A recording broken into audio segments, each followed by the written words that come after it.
Okay. आपने कभी सोचा है, कभी वैसे तो आजकल हम लोग इतने डिस्ट्रैक्टेड रहते हैं कि सोचने समझने का समय ही नहीं है हम लोग के पास, लेकिन आपने कभी सोचा है कि मेडिकल फील्ड में इतनी टेक्नोलॉजिकल एडवांसमेंट हो चुकी है, इतने सारे डायग्नोस्टिक प्रोसीजर्स, इतनी सारी नई नई दवाइयाँ, इतने सारे नए नए मॉलिक्यूल्स, इतनी सारी वैक्सीन्स, सब कुछ होने के बावजूद भी we as a generation is the sickest of generation in whole human history. Of course हमने अपना लाइफ स्पैन ज़रूर बढ़ा लिया है, मगर क्या ये बात सही है कि हेल्थ स्पैन को बढ़ाया है? आज की डेट में 20 या 25 साल की उम्र से ही लोगों की दवाइयाँ चालू हो जाती हैं, एंड आई थिंक वो फिर लाइफ टाइम तक ही चलती रहती है। इसके पीछे क्या कारण है? इसके पीछे शायद ये कारण है कि या तो जो चीज़ें या जो डाइट, जो लाइफस्टाइल हम हेल्दी समझ के करते जा रहे हैं या हमें हेल्दी समझ के भेजा जा रहा है, क्या वो सच में हेल्दी है ही नहीं।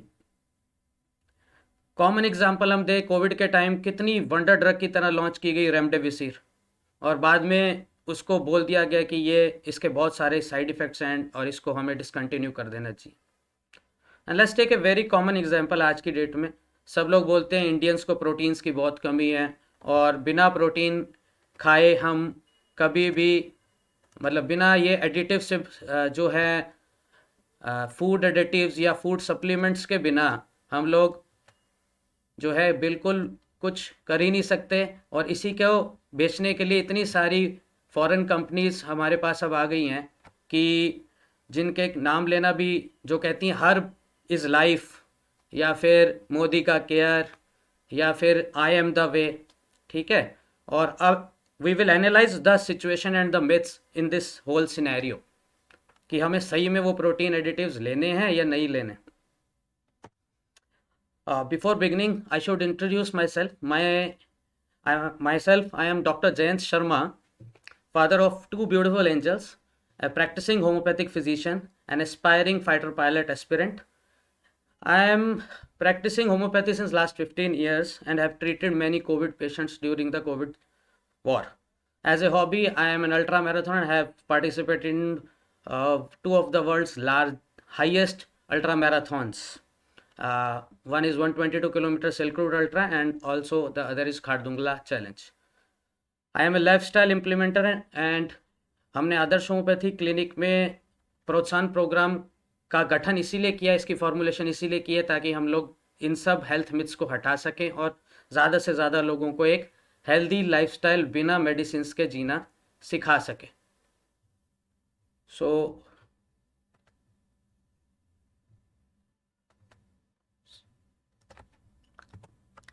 तो हमारे फोर फादर्स ने क्या कहा है, let's see. Doctor Hahnemann, father of homeopathy, he said कि अगर हम मेंटेनिंग कॉज को नहीं हटाएंगे तो हम जितनी मर्जी दवाई यूज़ कर ले, हम ठीक नहीं कर सकते।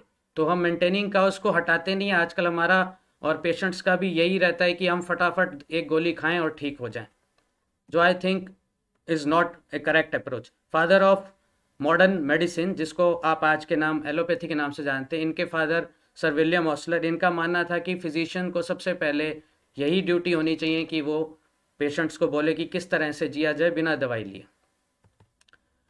फादर ऑफ मॉडर्न आयुर्वेदा, जिसको आज आप आयुर्वेदिक मेडिसिन के नाम से जानते हैं, महर्षि वाघभट्ट, ये खुद 135 साल जीवित रहे थे और इनका मानना था कि 85% डिजीज़ हम जो हैं घर बैठे बैठे बिना डॉक्टर के पास जाए ठीक कर सकते हैं।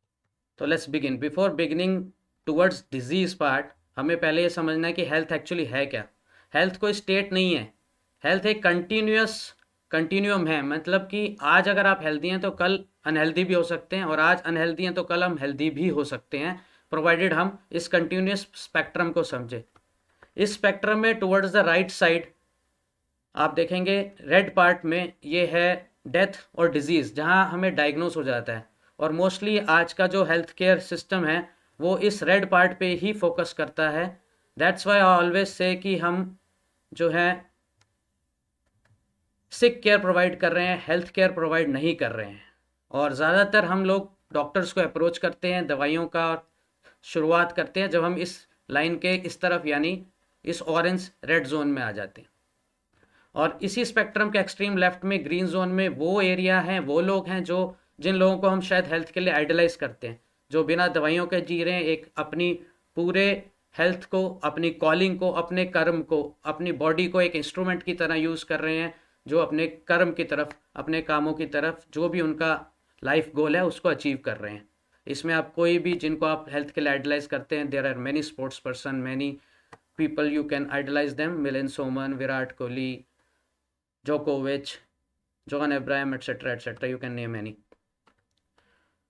हमारी पॉपुलेशन का एक मेजर पार्ट जीवित है इस येलो जोन में, ऑलमोस्ट 70% पॉपुलेशन। इसको हम लोग कहते हैं फंक्शनल इलनेस, यानी कि हम उन गलत आदतों के थ्रू जा रहे हैं जहां हम आज नहीं कल एक डिजीज़ डेवलप ज़रूर कर लेंगे, बट अगर हम इसको यहीं रोक दें और करेक्ट स्पेक्ट्रम के करेक्ट डायरेक्शन की तरफ मूव आउट करें तो हम बीमारियों से बच सकते हैं और इस ग्रीन जोन की तरफ अपनी ऑप्टिमम हेल्थ की सिचुएशन तक अपने आप को ले जा सकते हैं।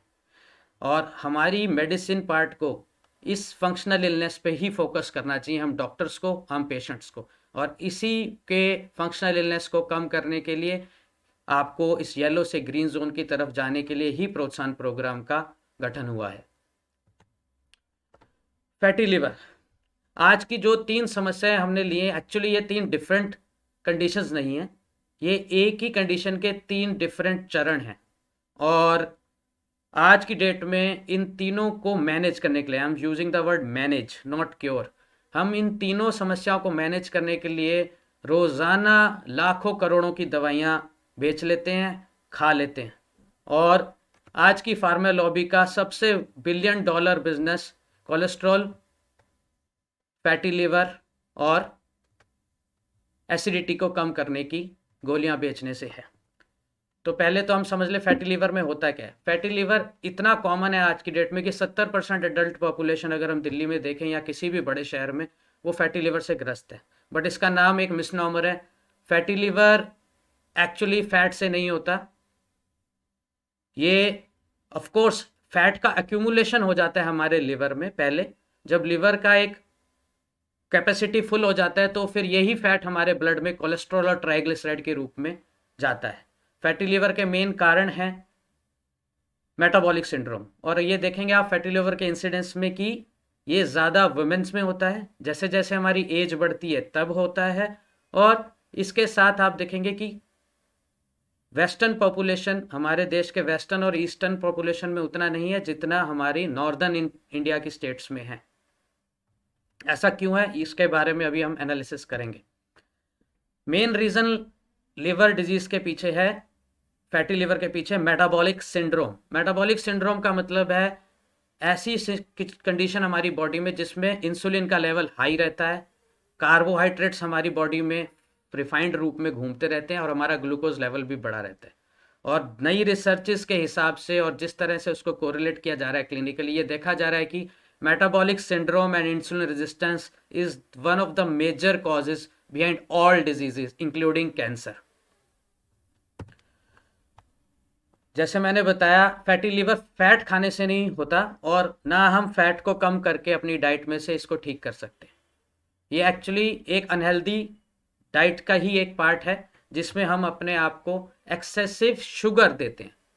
Sugar is the main culprit, refined carbs are the main culprit for causing fatty liver। तो बेसिकली इंसुलिन रेजिस्टेंस के जितने भी कारण हैं वही non alcoholic fatty liver disease यानी कि फैटी लिवर के कारण है। इंसुलिन रेजिस्टेंस कैसे होता है, क्या होता है? इंसुलिन हमारी बॉडी में एक लॉक एंड की मैकेनिज्म की तरह काम करता है। जैसे हमारे जितने भी सेल्स हैं वो ग्लूकोज का इंटेक अंदर तभी जाता है उनके ग्लूकोज, ताकि वो अपनी डे टू डे एक्टिविटी के लिए ग्लूकोज को एज एनर्जी सोर्स यूज़ करें, जब इंसुलिन का की जाके इस चैनल को ओपन करता है। और इंसुलिन के रिसेप्टर्स जो हैं, हम lack of exercise, sedentary lifestyle जीते की वजह से हमारे इंसुलिन रिसेप्टर्स हमारी बॉडी में हमारे मसल सेल्स के ऊपर और वेरियस सेल्स के ऊपर कम हो जाते हैं। तो यह इंसुलिन इन रिसेप्टर्स पे अटैच नहीं हो पाता और ये ग्लूकोज चैनल खुल नहीं पाता। यही कारण है कि बहुत से लोग इंसुलिन की हाई डोज के बाद भी उनके शुगर लेवल को कंट्रोल नहीं कर पाते, क्योंकि वो एक सेडेंट्री लाइफस्टाइल फॉलो करते हैं। एक्सरसाइज का उनके बॉडी में या उनके डॉक्टर्स उनको कोई पार्ट बताते नहीं, समझाते नहीं। सिमिलरली जैसे हमारे बॉडी में ओबिसिटी फैट बढ़ता है, सेल्स का शेप और साइज चेंज होता है, और उसी के साथ इस इंसुलिन रिसेप्टर का भी शेप चेंज हो जाता है। अब ये इंसुलिन मॉलिक्यूल आके इसको अटैच नहीं कर पाता, और इसी वजह से ये चैनल फिर ब्लॉक रहती है और हम एक मेटाबॉलिक सिंड्रोम की कंडीशन में चले जाते हैं। ह्यूमन बॉडी डिज़ाइन इस तरह से है कि अगर हम 15 से 20 दिन भी सिर्फ पानी पे रह लें और कुछ ना खाएं तो भी हमारी बॉडी बिना किसी प्रॉब्लम के जीवित रह सकती है ईजीली। और इसी को हम डिमिस्टिफाई करते हैं कि भाई होता कैसे। जैसे हम कुछ भी खाते हैं, कोई भी कॉम्प्लेक्स कार्ब, रिफाइंड कार्ब, किसी भी तरह का कार्ब जिसमें कार्बोहाइड्रेट्स या चीनी है, तो हमारी बॉडी पे उसी समय इंसुलिन रिलीज होता है। एंड माइंड इट, ये आगे के लिए आप याद रखिएगा, insulin is a fat storing hormone. इसके पीछे क्या प्रोसेस है वो नेक्स्ट स्लाइड में हम बताएंगे आपको। तो जब हम लोग लगातार खाते रहते हैं, फ्रिक्वेंट ईटिंग करते हैं, तो हमारी बॉडी में इंसुलिन की मात्रा हाई रहती है और ये मेटाबॉलिक सिंड्रोम, इंसुलिन रेजिस्टेंस चलती रहती है। और जब हम नहीं खाते, अपनी बॉडी को फास्टिंग के थ्रू ले जाते हैं या गैप करते हैं खाने में, तो इंसुलिन लेवल गिरते हैं और यही फैट हमारा बर्न होने लगता है। इस स्लाइड में आप बिल्कुल इस पैथोफिजियोलॉजी को समझ लेंगे कि क्या एक्चुअली होता है इसके पीछे। जब भी हम कुछ खाना खाते हैं तो डाइजेस्टिव सिस्टम से वो ग्लूकोज में कन्वर्ट हो जाता है, ब्रेक डाउन हो जाता है। अब ये ग्लूकोज हम हमारे मसल्स की एक्टिविटी, ब्रेन सेल्स की एक्टिविटी, बॉडी के बेसिक प्रोसेसेस को एनर्जी देने के लिए यूज़ होता है। बट अगर ये ग्लूकोज की मात्रा हमारी ज़रूरत, बॉडी की ज़रूरत से एक्स्ट्रा है, जिसको हम लोग कैलोरी सरप्लस डाइट कहते हैं ना, कि हमारी दिनचर्या की ज़रूरत के ज़्यादा हम लोग शुगर खा रहे हैं या कार्ब्स खा रहे हैं, तो ये ग्लूकोज एक्सेस होने की वजह से जैसे ग्लूकोज रिलीज होता है, एक प्रोसेस बॉडी में शुरू होता है।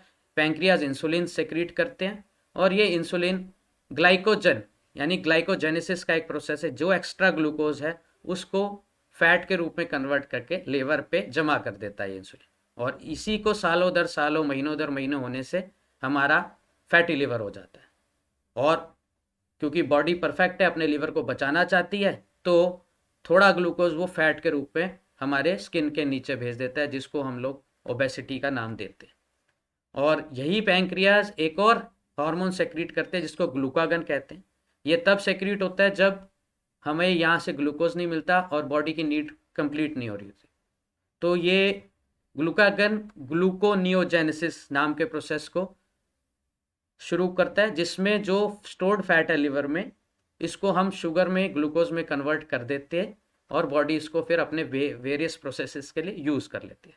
This is the basic science behind fatty liver and metabolic syndrome. अब हम समझते हैं कि हम जो आजकल डाइट हम फॉलो करते हैं या जिसको हम, वो कैसे हमें बीमार कर रही है। देखिए ये ग्राफ, फर्स्ट ग्राफ आप देखेंगे, ये हमारा डिनर है, रात से हम शुरू कर रहे हैं। हमने डिनर किया तो हम फैट स्टोरिंग, ये रेड वाला सारा जोन फैट स्टोरिंग जोन है, क्योंकि खाना खाते इंसुलिन निकलता है। उसके बाद हम सो गए, तो उठने से थोड़ी देर पहले के लिए एक फैट बर्निंग स्टेज में गए जहाँ इंसुलिन थोड़ा डाउन गया। उठते ही हमने एक हैवी ब्रेकफास्ट कर लिया और चाय पी ली, तो फिर हम फैट स्टोरिंग जोन में चले गए। फिर लंच से पहले थोड़ा सा स्नैक्स हो जाए, एक कप चाय हो जाए 12 बजे के आसपास, चलिए जी, बस फिर चाय के साथ मज़ा तो आता ही नहीं जब तक हम मट्ठी ना खाएं, कुछ नमकीन ना हो, फ्राइड। तो फिर से हम उसी जोन में चले गए, फैट स्टोरिंग। इसके बाद बारी आ गई लंच की, लंच के बाद शाम की चाय, चाय के बाद एक हैवी डिनर, और डिनर के बाद फिर कुछ मीठा हो जाए, सर्दियों में गजरेला हो गया, गुलाब जामुन, और गर्मियों में आइसक्रीम या ठंडी खीर। तो बेसिकली हम सारा दिन एक फैट स्टोरिंग जोन में ही जी रहे हैं, और इसीलिए हमारा वो फैट लिवर पे स्टोर हो रहा है। हम लोग ओबीस हो ही जा रहे हैं, हमारे बच्चे भी ओबीस हो ही जा रहे हैं, और हम लोग बीमारियों के ग्रस्त हो ही जा रहे हैं। अब कंपेयर करते हैं सेकंड ग्राफ में। सेकंड ग्राफ में आप जब इंटरमिटेंट फास्टिंग यूज़ करते हैं, यानी कि 16 घंटे 8 घंटे की विंडो में खाना खाते हैं, तब डिनर के बाद आपने बहुत लंबा टाइम इंसुलिन बर्निंग को दे दिया जब आप कुछ नहीं खा रहे। इसको 2 मील्स ए डे प्लान भी बोलते हैं। तो सेकंड मील जब आप लेते हैं तो थोड़ी देर के लिए आप फिर से फैट स्टोरिंग जोन में, लेकिन फिर उसके बाद अगेन फैट बर्निंग जोन में चल जाते। यही सक्सेस का राज है कि हम इंटरमिटेंट फास्टिंग का फ़ायदा उठा पाते हैं। और जब हम लॉन्गर फास्ट करते हैं, यानी कि 20 घंटे 24 घंटे, तब हम ये इंसुलिन को बहुत ही रिलीज कर देते हैं और फिर हम ऑटोफेगी को भी ट्रिगर कर देते हैं। ऑटोफेगी एक बहुत पोटेंट एक मैकेनिज्म है जिससे हम अपने आप को कैंसर से और बीमारियों से बचा सकते हैं। अब जितने ब्रेकफास्ट सीरियल्स बेचने वाली कंपनी हैं, इन्होंने एक प्रचार प्रसार फैलाया सन 70 के बाद, 80 के बाद, कि breakfast is the most important meal of the day. और यही हमें मेडिकल स्कूल्स में भी सिखाया जाता है। हम डॉक्टर्स भी पहले, हम भी यही समझते थे, बट जैसे जैसे साइंस और अपनी बॉडी पे हमने ये एक्सपेरिमेंट्स किए और समझा, तब समझ आया कि ये तो बिल्कुल ही एक बहुत बड़ा झूठ है। बिना ब्रेकफास्ट के अगर हम जिएं तो हम ज़्यादा अच्छी लाइफ बीमारियों के बिना जी सकते हैं। हमारे फोर फादर्स ह्यूमन एवोल्यूशन की बात करें अगर, तो हंटर गैदरर जब तक थे, हम शिकार शिकार करके खाते, तो शिकार रोज़ तो मिलता नहीं था। तब तक थोड़े बहुत कंदमूल खा के जीवित रहते, जब शिकार मिलता था तो मिलता था। तो उस तरह से बहुत लंबी हिस्ट्री, बहुत लंबे टाइम तक हम लोग काफ़ी भूखे रह के जीते थे, और वो फोर फादर्स हम लोगों से ज़्यादा एक्टिव, ज़्यादा हेल्दी थे। फिर हमने एग्रीकल्चर सीखा, एग्रीकल्चर के बाद हमने स्टोरेज सीख लिया सामान को रखना, तब फिर हम दिन में 2 बार 3 बार खाने लगे। और आज की डेट तो आप देखिए, 3 बार खाने के बाद भी हमें चाय चाहिए, स्नैक्स चाहिए, कोल्ड ड्रिंक्स चाहिए, बीच बीच में कुछ स्नैक्स। और आजकल तो बच्चे लोग इतना कोल्ड ड्रिंक्स और शुगर बॉम्ब्स जिसे हम कहते हैं, ड्रिंक्स लेके हाथ में घूमते हैं। तो बेसिकली जो जो कारण इंसुलिन रेजिस्टेंस के हैं, वो सारे कारण फैटी लिवर के हैं। इसमें ओबेसिटी, जिसके बारे में हम डिस्कस कर चुके हैं, इनएक्टिव सेडेंटरी लाइफस्टाइल जिससे इंसुलिन रिसेप्टर कम हो जाते हैं, diet rich in refined carbohydrates and sugar जिससे हम कैलोरी एक्स्ट्रा दे रहे हैं, जिस कैलोरीज को हमारी इंसुलिन फैट के रूप में लिवर में रख रहा है, मीट, डेयरी और एग्स, बिकॉज इन सब में, डेयरी प्रोडक्ट्स और एनिमल प्रोडक्ट्स में मिथ्योनिन प्रोटीन की मात्रा ज़्यादा होती है, स्टेरॉइड्स की मात्रा ज़्यादा होती है, इंसुलिन लाइक ग्रोथ फैक्टर ज़्यादा होता है, तो ये भी हमें बीमारियाँ देते हैं। Low fibre intake, Indians as a whole 98% Indians जो हैं उनकी रिक्वायरमेंट ऑफ वेजिटेबल से कम खाते हैं। एक बेसिक प्रोसेस है, जितना भी आपका बॉडी वेट है उसका 10%, यानी कि अगर आप 60 किलो के हैं, सॉरी 1%, तो आपको 600 ग्राम डेली रॉ वेजिटेबल्स और फ्रूट्स लेने चाहिए, एटलीस्ट 1% ऑफ योर वेट। और डाइट की बात करें, कैलोरी सरप्लस डाइट, जो अभी हमने बात की, एक्सेसिव कैलोरीज खाने से हमारा फैट स्टोर होता रहता है लिवर में, और फिर हमारा कोलेस्ट्रॉल बढ़ता है और एसिडिटी की समस्या आती है। एंड मोस्ट इंपॉर्टेंट कारण जिसमें हम प्रोत्साहन प्रोग्राम में बहुत ध्यान देते हैं, स्ट्रेस मैनेजमेंट। स्ट्रेस जब भी हमारा बढ़ता है, क्रॉनिक स्ट्रेस, तो हमारी बॉडी में स्टेरॉइड्स यानी कॉर्टिसोल सेक्रीट होता है, जो अगेन हमारी बॉडी में फैट और सूजन लेके आता है, हमारा बीपी शुगर बढ़ा देता है, इंसुलिन को रेजिस्टेंस करता है। क्या हम इतना सा चेंज नहीं कर सकते? See the difference. हम एक कप चाय बिना मट्ठी के 100 कैलोरी दे देते हैं, और अगर हम इसी को स्किप कर दें ब्लैक टी, ब्लैक कॉफ़ी और एक ग्रीन टी में, तो हम ऑलमोस्ट 0 कैलोरी पे आ रहे हैं। तो अगर आप दिन में 2 या 3 कप चाय पीते हैं, तो समझ लीजिए 300 से 400 कैलोरीज आपने अपने आप को बिना बात के, बिना न्यूट्रिशन के दे दी। और इसीलिए हम लोग चाय को एक बीमारी के रूप में मानते हैं, और चाय से बड़ी शायद गंदी आदत इंडियंस को नहीं है। Second disease condition of the day is cholesterol. अब आप इस बात से अचंभित हो जाएंगे कि 80% Indian, this is a times of India article, 80% of Indians has skewed, means उनका कोई ना कोई कोलेस्ट्रॉल लेवल, लिपिड लेवल, उनको कोई ना कोई डिसलिपिडीमिया है। चाहे उनका एचडीएल कम है, एलडीएल बढ़ा हुआ है, ट्राइग्लिसराइड बढ़े हुए हैं, ये बहुत कॉमन एक सिनेरियो आज हो गया है। और बहुत से लोग कोलेस्ट्रॉल कम करने की दवाइयों पे बहुत तरीके से निर्भर है। बट और सब बोलते हैं कि आप फैट कम खाएं, फैट कम खाएं, सैचुरेटेड फैट कम खाएं, दूसरा फैट कम खाएं तो कोलेस्ट्रॉल कम, जो कि एक बहुत बड़ा मिथ है। एक्चुअली सिर्फ 25% कोलेस्ट्रॉल हमें डाइट से मिलता है, बाकी 75% हमारा लिवर ही एक्सेसिव कैलोरीज को फैट में कन्वर्ट करके ट्राइग्लिसराइड बना देता है, जिसे हम फैटी लिवर, और उससे फिर सेकेंडरी दूसरा चरण में कोलेस्ट्रॉल बढ़ने की समस्या आती है। और मजे की बात क्या है, एक भी एविडेंस नहीं है, एक भी पब्लिक स्टडी आज तक नहीं हुई है जो ये बताए कि कोलेस्ट्रॉल कम करने की दवाइयों से या कोलेस्ट्रॉल डाइट में कम करने से हम हार्ट डिजीज से बच सकते हैं या स्ट्रोक से बच सकते हैं। एपिकॉन जो एक फिजिशियन गिल्ड है, बहुत बड़ा एक फॉरम है, इन्होंने भी ये माना 2018 में कि ये एक मनी पावर या फार्मा लॉबी ने इसको पुश किया था, और एक भी स्टैटिन देने से हम हार्ट डिजीज से नहीं बचा पाते अपने आप को, और असली कल्प्रिट रिफाइंड कार्ब्स यानी शुगर है, या मैदा है या एक्सेसिव वीट इनटेक है। कोलेस्ट्रॉल इन टर्न हमारे लिए बहुत फ़ायदेमंद है एक्चुअली। जो आज की दुनिया में आप देख रहे हैं सबको विटामिन डी की कमी है और हमें विटामिन डी सप्लीमेंट्स लेने पड़ते हैं। एक्चुअली ये स्किन के नीचे जो कोलेस्ट्रॉल है, जब इस पे अल्ट्रा वायलेट रेस पड़ती है यानी नेकेड स्किन पे सनलाइट पड़ती है, तो यही कोलेस्ट्रॉल हमारा कन्वर्ट होता है विटामिन डी में। और इसीलिए कोलेस्ट्रॉल बेसिकली हमें ज़रूरत भी है एक मात्रा में। और लेकिन हमारा सन एक्सपोजर नेकेड स्किन पे ज़रूर होना चाहिए। एटलीस्ट 50% ऑफ हमारी बॉडी एक्सपोज होनी चाहिए फॉर 30 to 40 मिनट्स। तो हम विटामिन डी की कमी से बच सकते हैं, उसको बिना दवाइयों के पूरा कर सकते हैं। Third topic of the day is acidity and constipation. अब हम लोग मोस्टली हमारे पेशेंट्स भी हम देखते हैं कि टॉफ़ियों की तरह सुबह उठते ही पहली चीज़, जैसे बच्चे टॉफ़ी खाते हैं ना, ये लोग पैन डी की गोली, पेंटोसिड की गोली खाते हैं ज़्यादातर पॉपुलेशन। और ये पॉपुलेशन बहुत बड़ी है, आपके जानकारों में, आपके रिश्तेदारों में, आपकी फैमिलीज़ में भी बहुत लोग होंगे, हो सकता है आप में से भी कोई यूज़ करते हो। एसिड रिफ्लक्स का असली कारण है पेट में जो एसिड है एक्चुअली, वो हमारी बॉडी के लिए बहुत इंपॉर्टेंट है। आयुर्वेद में इसको जठराग्नि कहते हैं। अगर हमारी पेट में ऑप्टिमम पीएच या ऑप्टिमम एसिड नहीं होगा तो हमारा प्रोटीन ब्रेकडाउन नहीं होगा, हमारा खाना पूरी तरह से पचेगा नहीं। और इसीलिए लॉन्ग टर्म यूज़ के बाद इन पेंटोसिड वगैरह से, इन एंटासिड दवाइयों से हमारा जो पाचन है वो और ख़राब हो जाता है, क्योंकि उसमें एसिड की मात्रा कम होने से वो एल्कलाइन में चले जाता है पेट में और प्रोटीन ब्रेकडाउन नहीं होता। और इसीलिए फिर हमें गैस्ट्रिक समस्या बढ़ने लगती है और हमें हाइयर डोज चाहिए होती है इन दवाइयों की। और देखिए क्या स्टडी, एफडीए ने इन सब दवाइयों को बैन कर दिया ये कह के कि इसमें कैंसर कॉजिंग तत्व हैं। इंडियन गवर्नमेंट ने भी ये गाइडलाइन दी थी, टाइम्स ऑफ इंडिया में आर्टिकल छपा था कि इनके ऊपर, जैसे सिगरेट के पैक के ऊपर वार्निंग साइन आता है ना कैंसर के लिए, ऐसे ही इन सब दवाइयों पे एक वार्निंग लिखी आनी चाहिए कि किडनी के लिए और इवन गैस्ट्रिक कैंसर करने के लिए ये दवाइयाँ जो हैं जिम्मेवार हैं। तो इसीलिए हम बोलते हैं कि हमें इस तरीके से अपने डाइट को चेंज करना चाहिए कि हमें ये ऐसे एंटासिड लेने की ज़रूरत ही ना पड़े, क्योंकि हम अपने आप को बहुत डेंजर में डाल रहे हैं ये यूज़ करके। असली कारण क्या है एसिडिटी के? एसिडिटी के सबसे इंपॉर्टेंट कारण है स्ट्रेस या टाइप ए पर्सनैलिटी, कि हम बहुत सारा चीज़ अचीव कर लें, जल्दी में काम करें, जल्दी जल्दी में सब कुछ करें, मल्टीटास्किंग करना जो आज की मिलेनियल जनरेशन करती है।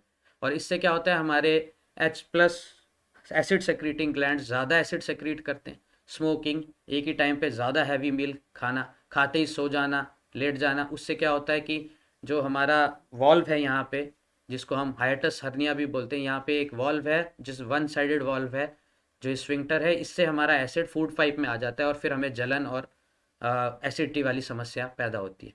उसके अलावा alcohol consumption, soda and cigarette तो है ही है। इसके अलावा प्रिस्क्रिप्शन ड्रग्स, कोई भी एलोपैथिक दवाई आप नाम लें जो एसिडिटी ना करे, ऐसी कोई दवाई नहीं है।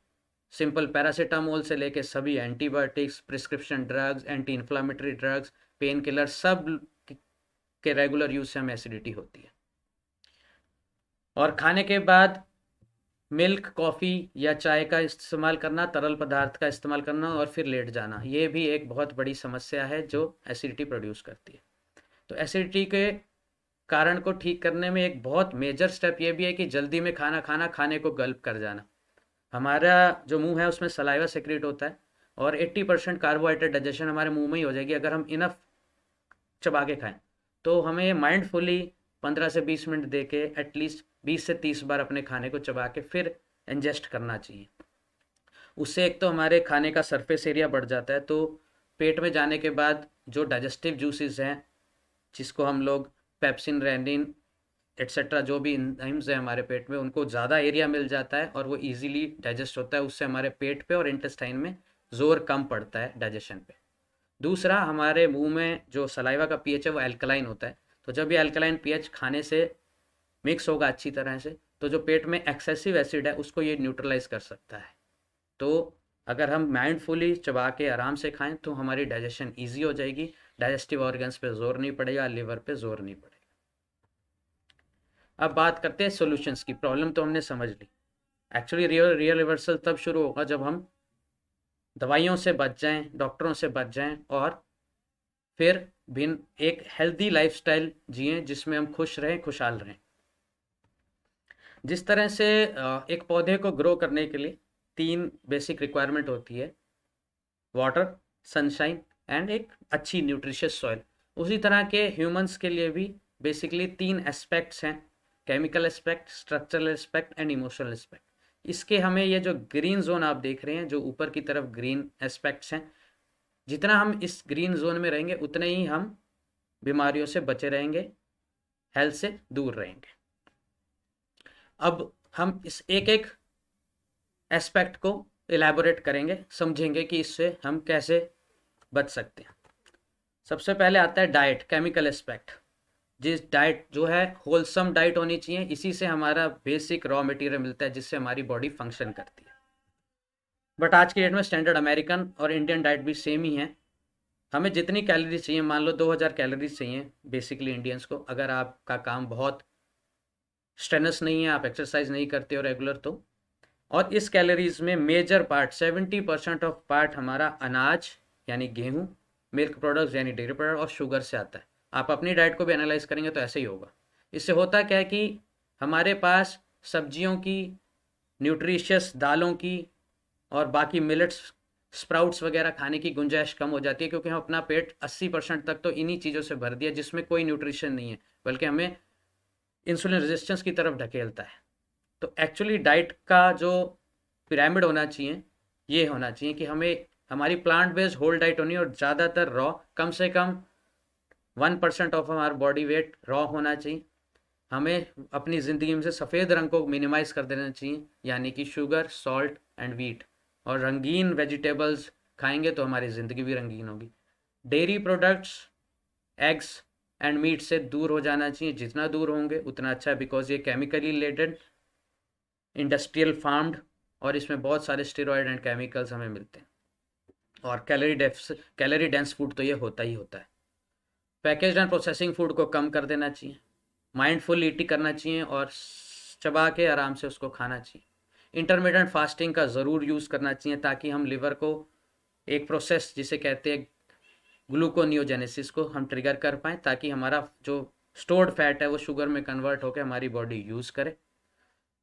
हमें कॉन्स्टिपेशन से अपने आप को बचा के रखना चाहिए हाई फाइबर इनटेक से, और इसके लिए हम बीटरूट टेस्ट कर सकते हैं, ताकि हम बीटरूट खाएं और 18 घंटे बाद हमारी पॉटी में अगर वो कलर आ जाता है डार्क, तो समझो कि हम डाइजेशन हमारा परफेक्ट है। स्मोकिंग, अल्कोहल जितना हो सके अवॉइड कीजिए, और पानी का इंटेक अच्छा रखिए। ये एक होल गाइडलाइंस है, बेसिक गाइडलाइंस है डाइट में। ये अस और अगर हम ये डाइट फॉलो करते हैं तो एक्चुअली जो हमारा डाइट का पिरामिड है ऐसा दिखना चाहिए, जिसमें मेजर चंक हमारा आना चाहिए raw vegetables, fruits, millets, cereals और लेग्यूम्स, बीन्स, स्प्राउट्स एक्सेट्रा से, और फिर ऊपर जाते जाते हमारा रिफाइंड शुगर, कार्बोहाइड्रेट कम होता जाना चाहिए। इसी तरह की डाइट, ये कोई मॉडर्न सिनेरियो नहीं है, ये सब कोई फैड नहीं है, कोई नई चीज़ नहीं हम बता रहे आपको, ये हमारे ग्रंथों में, हमारे वेदों में बहुत पहले से लिखा गया है, सनातन धर्म में। और अगर हम सही में इन वेदों को सही से फॉलो करें तो Hinduism is a very good way of life, leading a healthy and happy life. तो सात्विक डाइट के बारे में बहुत सारे उपनिषदों में, गीता में, भगवत गीता में, सब जगह कहा गया है कि सात्विक खाना खाएंगे तो हेल्दी रहेंगे, बीमारियों से बचे रहेंगे। सेम हमारे बहुत सारे उपनिषद, अथर्ववेद में जैसे लिखा है, rice, barley, bean and sesamum, ये हमारे vegetarianism, veganism, Hindu way of life है, और हमें मीट और उससे बचना चाहिए। इसको याद रखिएगा, क्योंकि आज की जो मॉडर्न मेडिसिन है, जिसमें सबसे ज़्यादा लोग मैक्सिमम जी रहे हैं, उनकी डाइट बिल्कुल इससे मिलती जुलती है। फास्टिंग के बारे में वेदों में महर्षि वाघभट्ट ने अपने अष्टांग हृदयम किताब में लिखा हुआ है कि हमें हमेशा हफ्ते में एक बार एटलीस्ट डिनर स्किप कर लेना चाहिए। 16 घंटे की इंटरमिटेंट फास्टिंग या और लंबी फास्टिंग को जरूर हेल्प देनी चाहिए, और बॉडी को सेल्फ हीलिंग मैकेनिज्म को हमें ट्रिगर करना चाहिए। यही सेम फास्टिंग का रूल यूज़ करते हैं ब्लू जोन, जिनके बारे में बात कर रहे थे, 90%, वो अपनी 90 साल से ऊपर जीते हैं जो लोग, उसके बारे में हम डिटेल्ड नेक्स्ट स्लाइड्स में काम करें बताएंगे आपको। तो 80% तक ही वो खाना खाते हैं अपनी डेली रिक्वायरमेंट कैलोरी पेट भरने से, तो 20% अपने पेट को हमेशा खाली छोड़ देते हैं और उसी कैलोरी डेफिसिट का वो फ़ायदा उठाते हैं। अगेन जैसे जैसे हम खाना खाते हैं हम फैट स्टोरिंग जोन में चले जाते हैं, इसीलिए डाइट में हमें फास्टिंग को यूज़ करना है। हम ये फास्टिंग को एलैबोरेट वे में आपको समझा रहे हैं कि फास्टिंग के पीछे की साइंस क्या है। जैसे जैसे हम फास्ट को लंबा खींचते हैं इंसुलिन लेवल नीचे आता रहता है, नीचे जाता रहता है, और ऑटोफेगी ट्रिगर करते हैं। ऑटोफेगी क्या है इसके बारे में बात करते हैं। 2016 का नोबेल प्राइज़ एक जापानीज डॉक्टर को मिला था ऑटोफेगी समझाने के लिए। ऑटोफेगी क्या होता है, जब हम खाना लंबे टाइम तक नहीं खाते, यानी 20 घंटे 22 घंटे, तो बॉडी को सोर्स ऑफ एनर्जी नहीं मिलता, तो बॉडी क्या करती है, शुगर तो उसका यूज़ हो चुका है, उसके बाद फैट, और उसके बाद फिर प्रोटीन। प्रोटीन, हमारी बॉडी के सभी सेल्स प्रोटीन से बने। तो बॉडी, जो भी हमारी बॉडी में डिजीज्ड सेल्स, ट्यूमर सेल्स या हार्मफुल रेडिकल स्पीशीज़ हैं, यानी ऑक्सीडेटिव स्पीशीज़ हैं, उनको खाने लगती। तो ऑटोफेगी को प्रैक्टिस करके हम लोग इसीलिए ट्यूमर सेल्स और कैंसर सेल्स को नेचुरली ख़त्म कर सकते हैं। बट इसके लिए हमें लॉन्ग टर्म फास्टिंग करनी पड़ेगी, 20 घंटे 24 घंटे 48 आवर्स तक भी। ऐसे बहुत से कैंसर पेशेंट हैं। जेन मैकलेलैंड के बारे में आप पढ़ेंगे, यूके की एक फिजियोथेरेपिस्ट है, उनको 2 कैंसर थे एग्रेसिव। उन्होंने एक किताब भी लिखी है, स्टार्विंग योर कैंसर। इस या कहीं से भी ऑनलाइन प्लेटफॉर्म से मंगा के पढ़ सकते हैं। तो उन्होंने ऑटोफेगी को बहुत स्ट्रांगली यूज़ किया था। ऐसे ही क्रिस वॉर्क हैं, और हमारे वेदों में तो बहुत सारी बीमारियों को हमने फास्टिंग से ठीक करते देखा है। इसलिए लॉन्ग टर्म फास्टिंग से आप इन्यूमरेबल डिजीज़ से लड़ सकते हैं। आपका वेट कम होगा, शुगर लेवल कम होंगे, even auto immune disease and neuro degenerative disorder. Brain का जो टॉक्सिन क्लियरिंग मैकेनिज्म है बहुत पुअर है। तो इसी वजह से जब हम ऑटोफेगी ट्रिगर करते हैं, तो ब्रेन सेल्स में जो न्यूरो डिजनरेटिव सेल्स हैं, डीजनरेटेड सेल्स है, उसको रिप्लेस किया जा सकता है। तभी हम पार्किंसोनिज्म और एल्जाइमर से फास्टिंग को यूज़ करके बचा सकते हैं। अगर हम ये डाइट फॉलो करते हैं कि रॉ वेजिटेबल ज़्यादा लेते हैं और green leafy vegetables etcetera salads के रूप में लेते, तो हम फाइबर इंटेक अपना नेचुरली बढ़ा देंगे। और फाइबर इंटेक के बारे में डॉक्टर बर्किट्स ने पहले ही स्टडी पब्लिश की हुई है कि कोलोन कैंसर के अगेंस्ट और मेटाबॉलिक सिंड्रोम के अगेंस्ट ये बहुत अच्छा काम करता है अगर हम एक हाई फाइबर डाइट इंटेक करें। तो हमारा प्रोत्साहन प्रोग्राम में ये बोलना होता है कि कम से कम एक मील आपकी रॉ होनी चाहिए, जिसमें आप अपना चूल्हा गैस इस्तेमाल ना करें, एटलीस्ट एक मील। इसी तरह जैसे हमने बात की कि हाई फाइबर इंटेक से हमारा बॉडी में टाइप 2 डायबिटीज़ मेलाइटिस से लड़ सकते हैं। इंसुलिन लेवल कम आ जाता है और इंसुलिन की रेजिस्टेंस कम हो जाती है। ये इसको डायग्रामेटिकली समझा रहा है। जब हम ज़्यादा फाइबर लेते हैं तो एक गैस्ट्रिक एम्पटिंग की स्पीड बढ़ जाती है, पेट जल्दी खाली होता है, आपको कॉन्स्टिपेशन नहीं होता, आपकी बॉडी में टॉक्सिन्स इकट्ठे एब्जॉर्ब नहीं होते, न्यूट्रिशन का एब्जॉर्प्शन बढ़ता है, कैलोरी का घटता है। हाँ, और अब जो हमने शुरू में बात की थी कि एक बहुत बड़ा हेल्थ मिथ है, आजकल हमारे बच्चे और हम लोग हज़ारों रुपए खर्च के प्रोटीन सप्लीमेंट्स जो दूध में डाल के हम पीते हैं, वो ले ही जा रहे हैं। और बहुत सारी स्टडीज़ रिपीटेडली हम आपको दिखा रहे हैं कि high protein diet actually liver और किडनी पे ज़्यादा जोर डालती है और एंड स्टेज किडनी डिजीज़ को बढ़ाती है। तो ये high protein low carb diet कोई समझदारी नहीं है लेने की। अनदर पब्लिश्ड कि लिवर का ट्राइग्लिसराइड लेवल बढ़ जाता है जब भी हम एक high protein low carb diet लेते हैं। Another different study from a different source, ये ऑस्ट्रेलियन स्टडी है, ये भी यही कहते हैं कि लो प्रोटीन हाई कार्ब डाइट आपको लंबी तरह जिएगी, आपको बीमारियों से दूर रखेगी, आपकी लॉन्गेविटी को बढ़ाएगी। सिमिलरली ये एल्जीवर में पब्लिश स्टडी थी कि इंटेक मेटाबॉलिक हेल्थ के लिए हमारा डाइटरी प्रोटीन इंटेक, ज़्यादा हाई प्रोटीन इंटेक अच्छा नहीं है। अब यही सेम डाइट ब्लू जोन्स के लोग खाते हैं, जो हमने पहले डिस्कस की, जैसे मैंने बताया हमारे वेदों में भी लिखा है। लेकिन अनफॉर्चुनेटली इंडिया में एक भी ब्लू जोन नहीं है। बट फिर भी कंपेयर करें तो हिमाचल प्रदेश और नॉर्थ ईस्टर्न स्टेट के लोग काफ़ी हेल्दी लाइफ, लंबी लाइफ जीते हैं compare to Punjab, Haryana, UP and northern states. ऐसा इसलिए है क्योंकि वो यही डाइट को फॉलो करते हैं। ये 6 ब्लू जोन्स हैं दुनिया में। ओकिनावा जापान, ये तो सबसे फेमस है ही, इकैरिया ग्रीस, सार्डिनिया इटली, निकोलिया। अब इनकी एक कलेक्टिव डाइट हम आपको बताते हैं।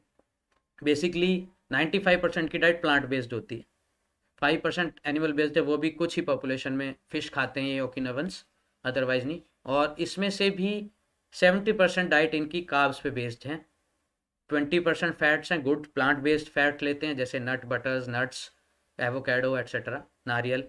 और 15% ही प्रोटीन ये लोग यूज़ करते हैं अपनी डाइट में। दिस इज, जैसे हमने बात की थी ना अथर्ववेद में, बीन्स, राइस, सेसमम, कंदमूल, यही वही बात है, वही चीज़ ये लोग फॉलो कर रहे हैं। और हम अपना वैदिक कल्चर सोच छोड़ के मॉडर्न मेडिकल स्टडीज़ को या मॉडर्न मेडिसिन जो हमें समझा रही है, ज़बरदस्ती हमारे ऊपर फोर्स कर रही है, थ्रस्ट कर रही है, उसको हम फॉलो कर रहे हैं, खरीद रहे हैं। अब हम बात करते हैं second aspect, this is very important aspect, structural aspect. Human body is design to move, exercise is the king, nutrition is the queen, and together we have a kingdom. But problem यहाँ क्या है कि ज़्यादातर doctor और patient ये समझते हैं कि खाली टहलने से, यानी कि वॉक करने से, स्लो स्पीड पे वॉक करते रहते हैं, अपना टाइम वेस्ट करते रहते हैं कि उससे कोई। और मैंने आज तक किसी भी पेशेंट की शुगर की दवाई, बीपी की दवाई बंद होते नहीं देखी सिर्फ वॉक से। तो एक्सरसाइज का एक रिजाइम होना चाहिए जो आपको इंडिविजुअलिस्टिक डिजीज और बॉडी टाइप पे डिज़ाइन किया जाना चाहिए। एक कॉम्बिनेशन ऑफ एक्सरसाइज यूज़ किया जाना चाहिए जिसमें aerobic exercise, strength training, breath work बहुत ज़रूरी है, बैलेंस एक्सरसाइज, योगा आसन एक्सेट्रा, और स्ट्रेचिंग, इन सब के कॉम्बिनेशन को हमें यूज़ करना चाहिए। और प्रोत्साहन प्रोग्राम में I personally take it on myself कि I design the specific exercise regime for my Protsahan group members. We are starting with the fourth batch of Protsahan programme in mid of March। Exercise जब हम करते हैं, हम insulin receptor की मात्रा कैसे बढ़ाते हैं? एक्चुअली हमारे मसल सेल्स में इंसुलिन रिसेप्टर होते हैं और इन रिसेप्टर्स को मेंटेन करने के लिए बॉडी को एनर्जी खर्चनी पड़ती है। बट सीडेंट्री लाइफस्टाइल, सारा दिन कुर्सी पर बैठे बैठे बॉडी बोलती है कि भाई ये यूज़ अप तो कर नहीं रहा ग्लूकोज को, कैलोरी तो बर्न कर नहीं रहा, तो मैं क्यों रिसेप्टर्स को मेंटेन करूं? जैसे आपकी फैक्ट्री का अगर माल बिकना बंद हो जाए तो आप लेबर को कहाँ से सैलरी दोगे? तो उसको निकालोगे। तो सिमिलरली ये रिसेप्टर की संख्या कम हो जाती है। बट जब हम एक्सरसाइज करने लगते हैं, स्पेशली स्ट्रेनस एक्सरसाइज भी हफ्ते में 2 बार 3 बार, तो हमारी बॉडी कैलोरीज बर्न करने लगती है, हम यूज़अप करने लगते हैं कैलोरीज को। और उसके बाद हमारी बॉडी को ये समझ आता है कि किस तरह से हमें रिसेप्टर की मात्रा को बढ़ाना पड़ेगा, क्योंकि अब हमारा तैयार माल ज़्यादा बिक रहा है तो हमें ऑफकोर्स ज़्यादा लेबर हायर करनी पड़ेगी। तो ये रिसेप्टर हम फिर क्रिएट करते हैं। और यही कारण है कि सिर्फ इंसुलिन लेने से भी लोगों की शुगर कंट्रोल नहीं आती, मगर जैसे ही वो जिम ज्वाइन करते हैं, साइकिलिंग शुरू करते हैं, एक्सरसाइज करते हैं, तो उनकी शुगर की मात्रा, इंसुलिन की मात्रा कम हो जाती है और शुगर की दवाइयाँ भी छूट जाती हैं। और इसका एक एडेड बोनस बेनिफिट तो है ही कि जब भी हम एक्सरसाइज करते हैं हमारी बॉडी में एंडोर्फिन्स और हैप्पीनेस हार्मोन्स जिसे बोलते हैं, हम खुश रहने लगते हैं, स्ट्रेस हमारी लाइफ से कम हो जाता है नेचुरली, नींद अच्छी आने लगती है क्योंकि बॉडी के मसल्स रेस्ट मांगते हैं, थकते हैं। That's why I always say exercise is the most potent and under utilise anti depressant and it's free of cost. Third and very important aspect is the emotional aspect. आजकल urban life में बहुत सारा chronic stress लेके हम लोग जी रहे हैं, simple traffic से लेके डेडलाइंस तक, हमारे credit card bills etcetera etcetera. तो purpose of life, the joy of living and peace ख़त्म होता जा रहा है और हम लोग फिर गुस्से में, एंगर में, डर में रहने लग गए, बीमारियों से भी डरते। तो स्ट्रेस के पीछे साइंस ये है कि जब भी फ्राइट एंड फ्लाइट रिस्पॉन्स होता है, स्ट्रेस एक प्रोटेक्टिव मैकेनिज्म है ह्यूमन एवोल्यूशन का, और ये हमें इसलिए दिया गया है ये प्रोटेक्टिव मैकेनिज्म कि कभी भी हमें कोई भी ऐसी सिचुएशन आ जाए जहाँ से हमें बच के भागना पड़े, जैसे शेर दिख गया हो, तो उसके लिए हमारी बॉडी तैयार हो, ताकि हमारी हार्ट रेट बढ़ जाए, हम सांस ज़्यादा ऑक्सीजन यूज़ कर पाएँ, हमारा डाइजेशन स्लो हो जाए, ताकि भागते वक्त तो कोई पॉटी नहीं करना चाहेगा ना, सिमिलरली यूरिन फ्लो कम हो जाए। बट जब हम क्रॉनिक स्ट्रेस में रहने लगते हैं तो यही सब समस्या, हमारा हार्ट रेट बढ़ा रहने लगता है, बीपी बढ़ा रहने लगता है, शुगर लेवल बढ़े रहने लगते हैं, बॉडी में सूजन आ जाती है। एक तरह से कॉर्टिसोल जो स्टेरॉयड हार्मोन है, वो जो हमारी स्टेरॉयड दवाइयों में भी होता है, वो बॉडी में बढ़ा रहने लगता है। तो उससे स्टेरॉयड से जो जो साइड इफेक्ट आते हैं, वो साइड इफेक्ट हमारी बॉडी में क्रॉनिक स्ट्रेस भी करता है। तो समझ सकते हैं आप स्ट्रेस कितना इंपॉर्टेंट फैक्टर है इन मेंटेनिंग द डिजीजेस, और इसी को एड्रेस करके हमें कैसे अपने आप को बीमारी से बचना है, ये हम बेसिक अप्रोच यूज़ करते हैं प्रोत्साहन प्रोग्राम में, कॉजेज ऑफ स्ट्रेस के ऊपर, craving, clinging and grasping, these are very basic things, very basic Buddha consciousness ही हमें सिखाती है। और मैं कॉमनली प्रैक्टिकल अप्रोच यूज़ करता हूँ, पीपल, प्रोजेक्ट्स एंड प्रॉब्लम। हम लोगों को एक्सेप्ट नहीं कर पाते, माफ़ नहीं कर पाते, प्रोजेक्ट्स भी हम प्रोक्रेस्टिनेट करते रहते हैं, सोचते रहते हैं कल करेंगे, परसों करेंगे, एंड प्रॉब्लम्स भी जिसका तो सोल्यूशन है वो तो हम फाइंड कर ही लेंगे ना, तो उसके बारे में स्ट्रेस लें, और जिनका सोल्यूशन हमें पता ही नहीं है, हमारे पास है नहीं, तो उन्हें एक्सेप्ट ही कर लेना चाहिए। उसके बारे में वैसे भी स्ट्रेस लेके कोई हम कुछ अचीव तो कर नहीं पाते। सिमिलरली सोशल मीडिया, अपनी लाइफ को दूसरों से कंपेयर करते रहना, एंड सुबह सुबह ही नेगेटिव न्यूज़ भर लेना दिमाग में। That's why always say always you should have a digital detox period. आपका फ़ोन ऑन होने का एक स्पेसिफिक टाइम होना चाहिए और ऑफ होने, स्पेशली बिफोर स्लीप तो यूज़ नहीं करना चाहिए। And about fears, you should always face your fear, तभी उसकी कॉज को आप हटा पाते। Take the disease, fear of disease भी अपने आप में आजकल बहुत बड़ा fear. These are the basic protocols we use in Prosan program: mindfulness, breathing exercises, and yoga asana also. And also we have batch flower therapy. That's a very important medicine part which we use in case जब हमें over power कर जाता है stress और हमें दवाइयों की ज़रूरत पड़ती है, तो we use Bach flower therapies. This is a part of homeopathic medication या part of homeopathic training. Stress, as for sympathetic system, हमारी बॉडी में एक ऑटोनॉमिक नर्वस सिस्टम है, वेगस नर्व पे ये बेसिकली बेस्ड है। तो जब जब हम स्ट्रेस में रहते हैं, हम ज़्यादा अपने सिंपैथेटिक नर्वस सिस्टम को स्विच ऑन करते हैं, और हमें इसी को शिफ्ट करना है पैरासिम्पैथेटिक सिस्टम पे। तो जब हम डीप स्लो ब्रीदिंग एक्सरसाइजेस करते हैं, यानी कि अपनी ब्रीथिंग रेट को स्लो डाउन करते हैं, normally humans breathe take 12 to 14 breaths a minute. अगर हम इसको एब्डोमल ब्रीथिंग लें, deep and slow breathing with pauses लें, यानी कि इस ब्रीथ रेट को कम कर दें, 10, 5, 6 पे ले आएँ, तो आप देखेंगे हम ज़्यादा वेगस नर्व को हैक कर देंगे और ज़्यादा पैरासिम्पैथेटिक सिस्टम को ट्रिगर कर देंगे। इससे हमारी हार्ट रेट स्लो हो जाती है, बीपी डाउन आता है, हार्ट की पंपिंग इम्प्रूव होती है, बॉडी को ज़्यादा ऑक्सीजन पहुंचती है सभी ऑर्गन्स को, हमारा डाइजेशन इम्प्रूव होता है, हमारे urine flow, kidney function improve होता है, और हम रिलैक्स रहते हैं। तो ये एक बेसिक प्रिंसिपल है स्ट्रेस मैनेजमेंट का। This is the science behind stress. ये हमारे कुछ प्रोत्साहन ग्रुप मेंबर्स थे प्रीवियस बैचेस के, जिन्होंने काफ़ी अपने हेल्थ गोल्स को अचीव किया। This is myself, I have been very unhealthy due to my clinical practice and business, but after 2012 I decided to change things, and then these are the common 5 protocols जो हम प्रोत्साहन programme में ध्यान देते हैं। इन्हीं पे basis regular weekly classes होती हैं online, and then we design, we have a dedicated nutritionist with us, तो we design your diet goals depending on the programme, जो इंडिविजुअली आपको सूट करे, आपकी बॉडी टाइप को, आपकी बीमारी को। Then exercise we design myself and my team also follows, और उसमें फिर हम एक्सरसाइज चैलेंजेस भी देते हैं वीकली, जो आपको पूरे करने होते हैं, so that you can progress on your journey towards the health, जो भी हेल्थ आप स्टेटस या अपनी बीमारियों से बचाएं। इन्वायरमेंटल फैक्टर्स के बारे में डिस्कस करते हैं, कॉमन एग्जांपल प्लास्टिक का यूज़ एंड अदर थिंग्स, घर की हवा को कैसे सुधारें, हाउ टू प्लांट थिंग्स घर में। And a bonus thing is, I am a very enthusiastic urban farmer, तो हम लोग आपका खाना आपके लिए घर पे कैसे उगा सकें, इसके बारे में भी शॉर्ट वीडियोज़ एंड गाइडलाइंस देते रहते हैं। And the medical part, in case कैसे हम आपकी मेडिसिन को फेज आउट कर सकते हैं, doing some blood work, blood test करा के आपके हेल्थ स्टेटस को जान के एक डिफाइंड गोल तैयार करते हैं कि इतने टाइम फ्रेम में हमें ये अचीव करना है। And that's all about the Protsahan programme. We have designed this programme to reverse diseases.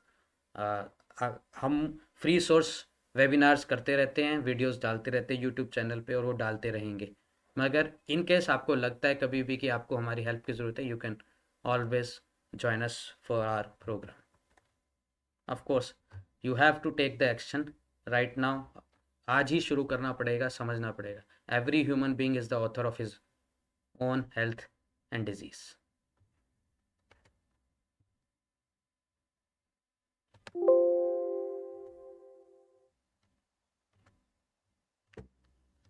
That's the basic presentation from my side. You can now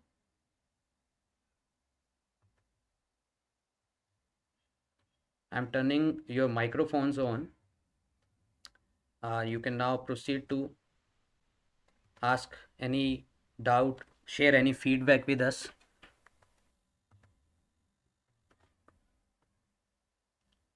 Please go ahead. Unmute yourself and please proceed. Dr. Sharma, this is Abhishek. Hi. Hi. How about females who are 65 plus year old and they are suffering from joint diseases, extra weight, and they want to recover back to their previous lifestyle, but they are not able to achieve that? What is your opinion and how long does it take? How can you assist them? If they follow a good diet plan, they'll naturally lose weight. I can take the example of my mother. She had diabetes. Her HbA1c level 1 year back was 7.8, and she does not follow Prosan program completely. I'm frankly speaking here. She follow it only 70%. Do no exercise absolutely, but उन्होंने intermittent fasting and vegan diet apply किया है. And the last blood work in the March of month we just gone through and that is 6.2. So और जैसे जैसे आपका weight कम होगा, of course it's a journey, it's a process, it will take time. तो आपके joints पे कम भार पड़ेगा, ऑस्टियो आर्थराइटिस को भी आप रिवर्स कर पाएंगे with time. Uh, See, exercise का ऐसा है कि they feel very challenging. They are in so much pain that they cannot stand for say even 5 plus minutes. So, then what kind of exercise can help them? They need not stand up ना. सबसे पहले तो diet और stress को manage कीजिए. And there are exercise, जरूरी नहीं है कि हमें लोअर बॉडी से ही एक्सरसाइज करानी है. We can use upper body. We have a member here, mister Ashutosh Sinha. He has been gone through a knee surgery. He can share his experience with us. He was a member for Prosan third batch. Please go ahead, Mr. Sinha. Yes, yes. Hi, doctor. So first of all, thank you for, the guidance. So it's not just, uh, this program has not only helped me, but, I was actually detected with third grade fatty liver last year. And that is when, I contacted Dr. Jain. See, I had the major issue was I'm an IT professional, so my major part is being, just sitting down, throughout the day, long hours, and along with that, what doctor said was the kind of food that I used to have is, just have food, sit down, and do nothing. And unfortunately, in 2003, I had met with an accident because of which I had three knee surgeries. तो आप समझ सकते हैं मेरा सारा impact sports हो गया किसी तरह का running, jogging, that all got down, and my weight got increased a lot. Uh, After this, I took this Prosan third batch. I took help of doctor. I was under his guidance. I'm still under his guidance. Whenever I have any questions, I ask him. So my liver got from third to second now. I got it tested around a month and a half back. Plus, I made small changes. I made small changes to my diet. That was in the morning. I take just fruit diet, and then lunch. Between lunch, if I want to have, I take just green tea as doctor suggested me. And that too, lunch is with some specified vegetables and kind of rice that he has suggested. I'm taking that, and with that, it's not just because my sedentary life is not going to change because that's the kind of profession I am into. But yes, I have lost a good amount of weight. I lost around 6, 7 kgs, and you have to make small changes. I never used to exercise. I never used to go for walk or do cycling. So now at least, once I try to do cycling at least 2 to 3 days a week and at least walk every day. So I make sure whether it is 10:30 in the night or 11:30 in the night or 8 o'clock, depending on how my schedule is, I do that. And it is very important. It not only help me, with my knee or my other this thing issues. I also follow intermittent fasting. So, we have to make small changes. I mean, say if you think my big changes, I'll join a gym. I didn't join a gym because I know I'll not be able to spend time there. I will only spend money. So small changes, and obviously under good guidance, it always helps you. So yeah, Another Thanks, Mr. another that's my input. another feedback here. Actually, Sunita ji है हमारे साथ. She हाँ has जी। she has grade 3 fatty liver and just about to enter cirrhosis. Cirrhosis is an irreversible condition, and she unfortunately had COVID, very severe COVID, and she was prescribed for steroids, on steroids for many months. And she followed the same diet plan which we shared with you, and she is been as her fibroscan levels have improved drastically from 21 to 10 now, the PSA, sorry, the kilopascal, and she can share herself her experience. Please Sunita ji आप बताएं, और आपकी as भी share कीजिए। मेरी as है 56 और मेरे को फैटी लीवर की प्रॉब्लम थी और 3rd स्टेज की थी, बहुत सीवियर थी। डॉक्टर साहब के संपर्क में आने के बाद मैंने उनकी बताई हुई डाइट, वेगन डाइट फॉलो की और कुछ एक्सरसाइज अपनी लाइफस्टाइल के अंदर इम्प्रूव किया। उसके बाद आफ्टर 6 और 8 मंथ्स ड्रास्टिकली मेरा जो फैटी लीवर था वो 10.2 हो गया। और मैं डॉक्टर साहब को बहुत बहुत धन्यवाद देती हूँ कि मेरा लाइफस्टाइल चेंज करवाया, मुझे दोबारा से एक जीने की उमंग दी उन्होंने। नहीं तो मैं बिल्कुल एकदम डाउन हो गई थी कि अब कुछ नहीं हो सकता। लेकिन मैं आगे भी इसको फॉलो कर रही हूँ और मेरा वेट भी 15 kg कम हुआ है इससे 8 मंथ्स में।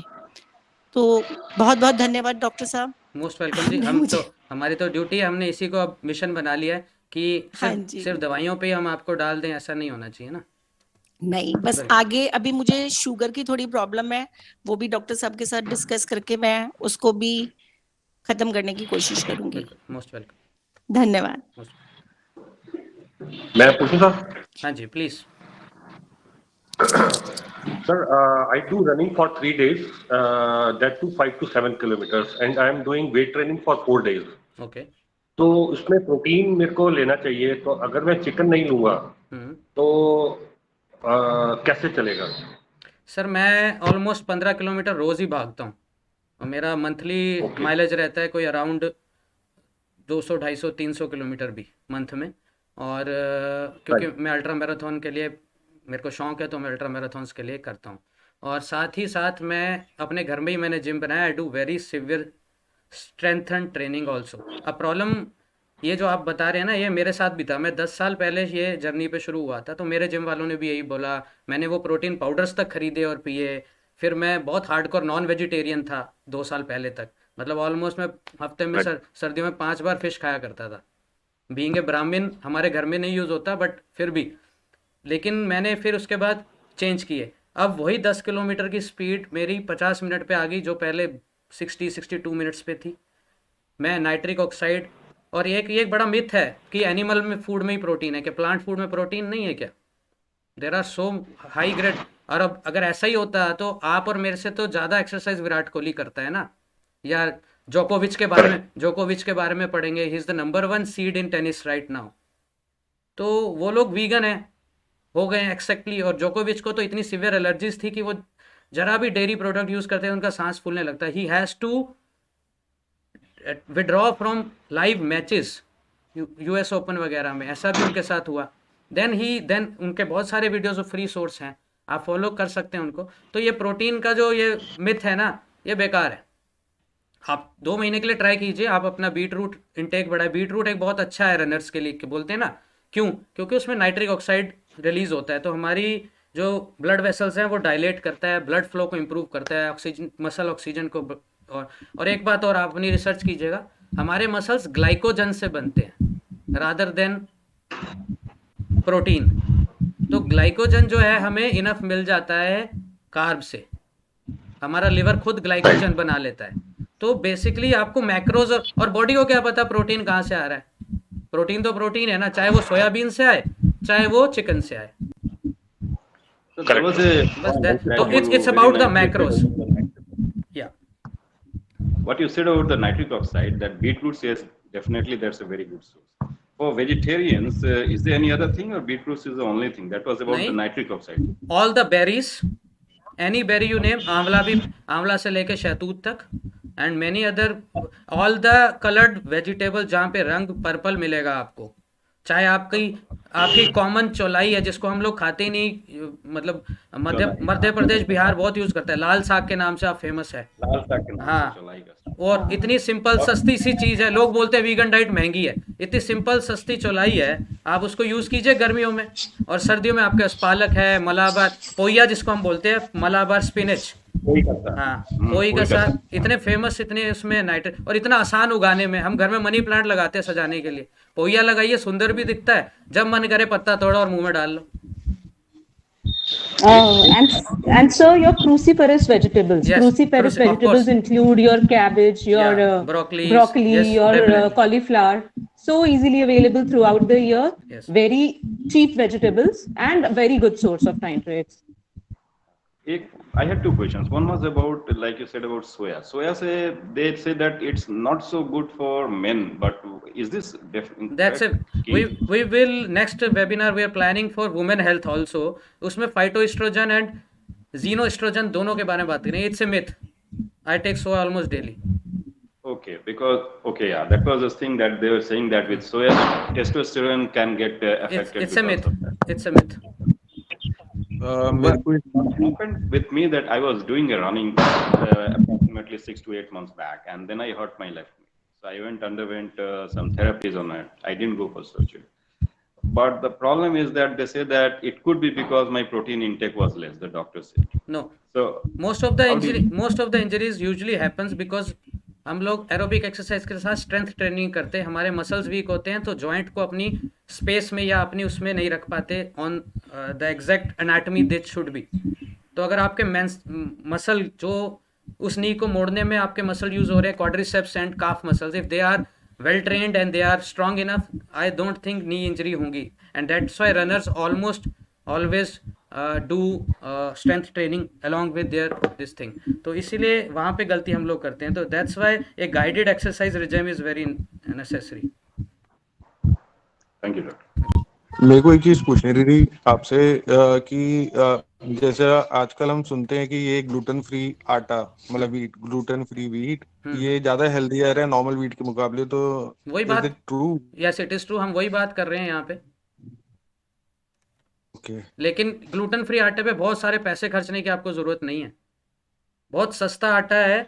जो हम पहले, आज हमारी सदियों से हमारी बॉडी, मतलब इंडिया में मिलेट्स खाए जा रहे हैं, रागी, बाजरा, जवार, कुट्टू।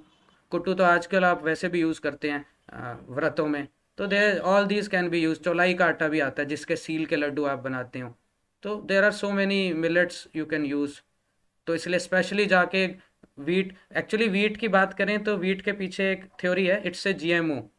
और इसको जीएमओ नहीं बताया जाता क्योंकि जो गाइडलाइंस यूएस ने बनाई वो 1990 के बाद बनाई। और कमाल की बात देखिए, कुछ साल पहले तक we were the largest importer of the wheat. US ने अपना सारा कूड़ा हमारे पास भेज दिया, और अभी मोदी जी ने इसको international millet of year of the millet बोला है। तो आप समझिए we are the second largest exporter of millets. मतलब दुनिया को पता चल गया कि मिलेट खाना चाहिए, और हमसे सारा मिलेट ले जा रहे हैं, और हम उनका घटिया वीट यहाँ लेके आ रहे हैं, जीएमओ है जो। और प्रॉब्लम क्या है इस वीट के साथ? ग्लाइफोसेट, इसके बारे में आप पढ़ेंगे, बहुत सारी कंपनीज इसके पीछे हैं, मैं नाम नहीं लेना चाहूँगा। ग्लाइफोसेट के बिना वीट उगाया नहीं जा पाता है, जिसको स्प्रे बोलते हो ना, पेस्टिसाइड। और glyphosate is a non carcinogen, US में बैन होने की कगार पे, लेकिन ये बैन होगा नहीं, क्योंकि आप समझ सकते हैं इसके पीछे की लॉबीज़ कैसे हैं। तो ऑटो इम्यून डिजीज़ जो बढ़ रही हैं आज की डेट में, उसके पीछे वीट का बहुत बड़ा हाथ है, और डेयरी का। ऑटो इम्यून डिजीज़ जैसे गठिया, rheumatoid arthritis, thyroid, diabetes even, और मल्टीपल स्क्लेरोसिस, बहुत सारी auto immune disease, psoriasis skin disease है, ऐसी बहुत सी ऑटो इम्यून डिजीज़ बढ़ती जा रही है। तो इट्स ए गुड थिंग कि to add millets to your food rather than wheat. I'm very happy that I attended your session today, and definitely it's a very good session, Doctor. What you are promoting as a Vedic way, which will definitely take time, but it's a great initiative. Thank you very much. I want to ask you that in case that not everybody would be in Delhi and will be outside, so do you have people who are connected from far away as well in your agency? This is a common online platform only. We have no physical sessions. It's a video-based program totally, and it was started during COVID also only. The first batch, and that's the reason हम online इसीलिए करते हैं कि आप अपने घर की comfort पे इसको फॉलो अप कर सकते हैं very easily. I was listening to Mr. Ashutosh, and I wanted to also ask you about that with people who got any kind of need light or more, how hopeful they could be in the future to start their running again. They can do that provided they maintain their weight अपना कम कर लें वो लोग, और then they follow एक strength training program first. I will get in touch with you. Thank you. Anybody else? Please go ahead. Sir, is it possible to get this PPT? Because this everything to grasp so fastly, it is a little difficult. We will upload the video recording on YouTube soon. Okay, I'll take it from there because.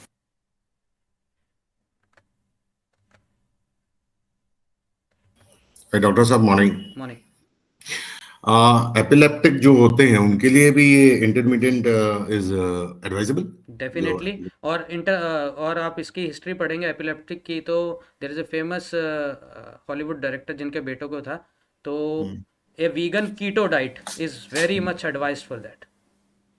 Okay. मतलब आप अपने brain cells को excessive glucose ना दें, क्योंकि मिर्गी आने के लिए ब्रेन सेल्स को ओवर एक्टिव होना पड़ता है, उनको ज़्यादा ग्लूकोज यूज़ करना पड़ता है. तो सोर्स ऑफ एनर्जी अगर आप फैट पे ले आते हैं और ग्लूकोज को कम कर देते हैं तो definitely you can control epilepsy. मतलब इंटरमीडिएट कर सकते हैं वो फास्टिंग, बिल्कुल ऐसा कर सकते, 16 घंटे या 12 घंटे जो बिल्कुल भी कर करना है. सकते. और दूसरा ये स्वीट पोटैटोस का सीजन चला जाएगा, फिर उसका अल्टरनेटिव कुछ गाइड कर सकते हैं सर? नॉर्मल पोटैटो भी बहुत अच्छा है सेहत के लिए, बहुत अच्छे मैक्रोज हैं उसमें भी. राइट. ठीक है sir, thank you so much, nice guidance, thank you so much. Welcome, most welcome. Sir आपने नॉर्मल पोटैटो के बारे में बोल दिया. So many people have this thing assumption that potatoes can create problem for वात रोग and all that. So how do you justify that? ऐसा कुछ नहीं है, आप जो खाएं उसे पचाएं बस. आप वीट को बंद नहीं करते, आप आर्टिफिशियल चीनी को बंद नहीं करते, आप समोसे को बंद नहीं करते, आप गुलाब जामुन को नहीं बंद करते. बेचारा आलू की क्या गलती है जो आपको इतने सारे मैक्रोज देता है, इतना कुछ देता है, उसको बंद करना नहीं है. और उसके बाद एक बड़ा लोग कॉमनली पूछते हैं कि यार डायबिटीज़ को बीट रूट नहीं खाना चाहिए. अब बीट रूट में चीनी कितनी है, थोड़ी सी तो चीनी है, उसमें इतने सारे फायदे हैं, वो कौन दे रहा है. उसके बाद जो विटामिन हमारे कम होते हैं उसके लिए फिर हम गोलियां लिख देते हैं जी, मल्टीविटामिन खाओ, B12 खाओ. ठीक है ना. तो इसलिए जो जहाँ पे एक्सेसिव रिफाइंड शुगर है उसको बंद करके अगर हम आलू खा लें तो कोई प्रॉब्लम नहीं आएगी, मुझे लगता है. ऑफ कोर्स एक्सेस तो सबका खराब है, मॉडरेशन में सारी चीज़ें ज़रूरी है. तो ये जब भी हम देखते हैं कि फास्टिंग के दौरान मतलब कोई फास्टिंग किया, जैसे शिवरात्रि हो गया या जन्माष्टमी हो गया, तो वी फाउंड मतलब एसिडिटी टाइप का इशू होता है, मतलब वीकनेस रहता है. फास्टिंग कर लिया एक दिन, अगले दिन मतलब एकदम से वीक लगा, ऑफिस जाना मुश्किल हो रहा है और एसिडिटी टाइप का लग रहा है. तो ये क्यों होता है ऐसा? मतलब although वो want to do fasting, but एक तो उसमें आपका वाटर इनटेक हाई रहना चाहिए. I do fasting. मेरा लास्ट टाइम तो मैं गलती से एकादशी पे मैंने 72 आवर्स का फास्ट रख लिया था. ठीक है, क्योंकि मैंने वो कुछ तिथि का प्रॉब्लम था तो मैंने शुरू किया. तो जब शुरू किया तो नेक्स्ट डे भी रख लिया, उसके नेक्स्ट भी ले गया मैं, to try on myself. तो ये सिर्फ इसलिए कि आप वाटर इनटेक हाई रखिए अपना, और फास्टिंग भी एक प्रैक्टिस है, धीरे धीरे आप उसके वो हो जाएंगे used to. Doctor Jayant, good morning. Morning. मेरा नाम प्रदीप शर्मा है और मैं बेंगलोर में हूँ. मैं इंडियन आर्मी में सर्व करता हूँ मैं. Nice sir. और आपके अब तक जितने भी पेशेंट्स आएंगे, मैं उनमें से सबसे how should I introduce my self? I must be the fittest patient you would have ever come across. Okay. मेरे को 18 इयर्स की एज से आज तक मुझे एसिडिटी की प्रॉब्लम रही है, और वो इतनी सीवियर रही है कि मैं उसका कुछ कर नहीं पाया. मैंने जैसा मैंने पूरा आपका मैंने वेबिनार सुना. मैं पता नहीं कितनी तो एलोपैथी दवाई ले चुका हूँ, कितनी होम्योपैथी ले चुका हूँ, कितनी आयुर्वेद ले चुका हूँ, मुझे भी नहीं मालूम. अब फाइनली आखिरी 2-3 साल से मैं वॉकिंग कर रहा हूँ, जॉगिंग कर रहा हूँ, और अभी आप देख रहे हो मैं भी पार्क में बैठा हूँ. अभी आपका जो मैंने किया था वो लिटरली जॉग करते हुए, रन करते हुए मैंने आपका सारा सुना है. कोई 5-5.5 किलोमीटर का रन करते करते ही मैंने आपको पूरा सुना है. Very nice. अब जाके मैं वहां पर बैठा हूँ। मैं मेरे साथ प्रॉब्लम यह है कि मैं पूरी तरह से सात्विक जीवन जीता हूँ। मैंने आज तक कभी शराब को टच नहीं किया, कभी सिगरेट को टच नहीं किया। दिन में 3 बार खाना खाता हूँ मैं, कम से कम 3 से 4 लीटर पानी पीता हूँ मैं लहसुन वगैरह भी कुछ नहीं खाता हूँ मैं, और टाइम पे खाता हूँ और टाइम पे सोता हूँ, टाइम पे उठता हूँ। 10 बजे तक सो जाता हूँ, सुबह 5 बजे मैं उठ जाता हूँ। मतलब आप जो सोच सकते हैं वो एक जो आदर्श जीवन है वो जी रहा हूँ मैं, उसके बावजूद मेरी एसिडिटी कम नहीं हो रही। अब मैंने कई डॉक्टर को दिखाया, गैस्ट्रोएंटरोलॉजिस्ट को दिखाया, वो कहता है कि आपको अननेचुरली आपको ज्यादा एसिड क्रिएट हो रहा है और इसका कोई रीजन नहीं है। और होम्योपैथी में भी मैं काफी टाइम से ले रहा हूँ, दवाइयां लेता रहा हूँ। जब तक दवाई ले रहा हूँ जब तक फिर भी थोड़ा कंट्रोल में रहता है। जैसे छोड़ता हूँ फिर बढ़ जाता है। दस तो यार भाई हो सकता है हमारी कुछ गलतियां हो इसमें, या मेडिसिन का भी। होम्योपैथी एक बड़ी डिफिकल्ट साइंस है। एक ही पेशेंट के लिए, एक ही बीमारी के लिए इतनी सारी दवाइयां हैं कि उसको एलिमिनेट करके चूज करना बड़ा मुश्किल होता है डॉक्टर से। तो हम भी इंसान हैं, गलतियां होती हैं, हमसे भी होती है, एक चीज। दूसरा, आप एक बार ट्राई करके देखिए लैक्टोज और वीट को कम करके, लैक्टोज और ग्लूटेन फ्री। मैं डेयरी प्रोडक्ट में टच भी नहीं करता हूँ, कोई दूध नहीं, कोई चाय नहीं, कोई पनीर नहीं, कोई कुछ नहीं। मैं कैसे कम करूँ? वीट को आखिर 4-5 साल से मैंने सब कुछ छोड़ा हुआ है।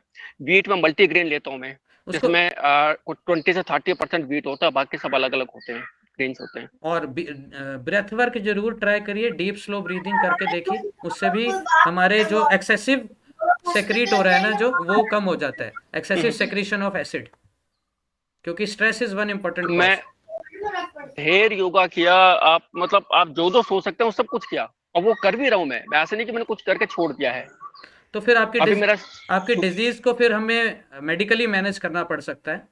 तो उसके लिए तो मेरे को आपको फिर पूरी डिटेल में आपसे बात करके, एंड देन प्रीवियस। मेरी सिस्टर हेमलता शर्मा आपके टच में है। हाँ जी, उनको ब्लड कैंसर है। ओके, आप जानते हैं उनको? Yes, we are treating her for multiple myeloma. हाँ। तो मेरी सिस्टर है, उन्होंने मुझे आपके बारे में बताया है। तो अभी भी मैं ले रहा हूँ, मैं अभी अपने काफी इसके बारे में दवाई ले रहा हूँ। इसके अलावा मेरे को स्किन की भी डिजीज है। मैं अभी जैसे भाग कर आया, मुझे स्वेट हो रहा है, अगर मैं 10 मिनट के अंदर अंदर अगर मैं नहाया नहीं, मेरी पूरी बॉडी रेड हो जाएगी। हाँ, तो अर्टिकेरिया भी साथ में ना, तो this both can be related. Urticaria भी साथ में, this is inter related. Exactly. हाँ, और इसको हम इसको अगर हम पूरे होलिस्टिकली इसको मैनेज करते हैं मेडिसिन से, तो डेफिनेटली इसका मतलब आपका इम्यून सिस्टम रिएक्ट कर रहा है। अर्टिकेरिया का सिंपल सा बात है कि वो आपके इम्यून सिस्टम, आपके जो भी आपका इन्वायरमेंट है, उसको एक्सेसिव रिएक्शन दे रहा है। तो उसको मैनेज करना जरूरी है। अगर वो मैनेज होगा तभी आपकी एसिडिटी मैनेज होगी। होलिस्टिक अप्रोच तो यही कहती है। तो इसके लिए फिर मैं आपसे बात करूं अलग से? आप मेरे को व्हाट्सअप कीजिए, मैं आपको फिर फोन कॉल करके आपका हिस्ट्री पूरी समझ के फिर आपसे आगे प्रोसीड करेंगे। तो आप ओके, ठीक है, मेरे को एक व्हाट्सएप डाल दीजिए। दीदी से बात करके, नहीं, मेरे इसी नंबर पे व्हाट्सएप कर सकते हैं आप, और मैं उसके बाद ओके, ठीक है डॉक्टर जयंत, बहुत अच्छा लगा आपसे मिलकर। मैं भी डिफेंस के एरिया में बैठा हूँ, मैं वहीं पर अंदर ही जॉगिंग कर रहा था अभी आपका करते करते। बहुत अच्छी से। तो आपसे फिर बात करता हूँ मैं। बिल्कुल। Thank you very much, thank you. Most मैं छोड़ता हूँ मीटिंग में, थैंक यू।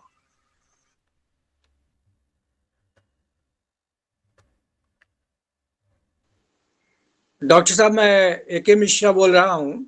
हाँ जी। और डॉक्टर मुखर्जी नगर में फिलहाल मैं रह रहा हूँ। Good morning. हमारी लड़की आपके टच में है और कई बार आपसे मिला भी हूँ। तो ऐसे तो मेरे को कोई डिजीज़ नहीं है, 70 इयर्स के करीब मेरा एज हो गया है। और केवल एक ही प्रॉब्लम हमको लगता है, वेट मेरा कुछ बढ़ा हुआ है। मेरा हाइट करीब 6 फीट है और वेट करीब मेरा 97 kg है। साथ ही साथ कभी कभी मुझे यूरिक एसिड का प्रॉब्लम हो जाता है। दाल मुझे बहुत पसंद है, अरहर का दाल जो है घी के साथ में बहुत अच्छा लगता है। अब थोड़ा सा चेंजेस करिए, जो जैसे हमने आपको डाइट के बारे में इसमें मेंशन किया ही है, और बाकी ये वीडियो अपलोड करेंगे, एक बार दोबारा ध्यान से सुनिएगा, एक बार फॉलो करके देखिए थोड़ा सा। हाँ, पसंद को तो जो ज़बान की पसंद है उसको थोड़ा तो बदलना पड़ेगा। हाँ, क्योंकि मज़ा लेना है तो फिर सज़ा भी लीजिए साथ साथ। तो खाने का मज़ा लेना है तो एक्सरसाइज की सज़ा जरूर लीजिए। हाँ, एक्सरसाइज तो करते हैं। हाँ, लेकिन वेट कम नहीं हो रहा है, 97 से कम नहीं, नीचे नहीं जा रहा है। इसका मतलब सीधी बात है जी, मैथ्स की बात है, कैलोरी डेफिसिट नहीं क्रिएट हो रहा। मतलब जितना हम खा रहे हैं कैलोरीज, टोटल कैलोरीज, उतनी हम जला नहीं पा रहे, उतनी हम बर्न नहीं कर पा रहे। कुछ समय से कांस्टेंट चल रहा है, हमको लगता है साल 2 साल से 97 ही चल रहा आप एक बार ये डाइट अप्लाई कीजिए 2 से 3 महीने और फिर बताइए मुझे। है। अच्छा ज़रूर फ़ायदा है मिलेगा, मैं कह सकता हूँ। Okay, thank you. वेलकम।